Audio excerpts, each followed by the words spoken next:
How was the train ride? I could have done with a Vande Bharat. You've been around now from Ukraine to Singapore. Now we have you in Delhi, all in a space of a week or so. My question, how was the train ride? I could have done with a Vande Bharat.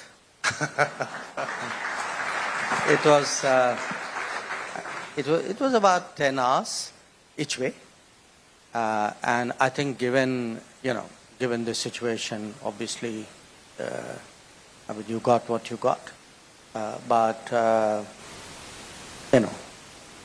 hours is 10 hours. When was the last time an Indian Prime Minister took a train to visit a country? We've heard of, the image of Nehru in a yak is there. Well, I remember Mr. Modi doing a Shinkansen, a bullet train in Japan. I'm trying to think, I offhand cannot remember any other train ride, at least for a long time. So that was a crisis point, current crisis point in the global picture as you see it. There are many such crisis points. The world is in turmoil and you've been talking about it. Everybody has been talking about it. How would you paint the picture as an Indian foreign minister? The global picture? Yeah. Well, look, I think if I were to have a one-word summary of this situation, it's probably the first word which you've used for the panel, which is risks. Because what we have seen really for the last 15 years is a steady increase in terms of risks in to the global order, in the international economy, in individual countries. Now, there are a number of reasons for it. There are different kinds of risks.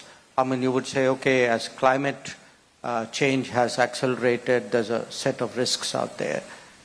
We saw a once-in-a-century pandemic. That was a risk. That was a super black swan. But there are risks which are coming actually out of the process of change. Because there's global change, and change by nature is disruptive. And, you spoke about Ukraine. That's an example. Not the only one. So if there's a major war going on in Europe, there's a huge conflict going on in West Asia and the Middle East.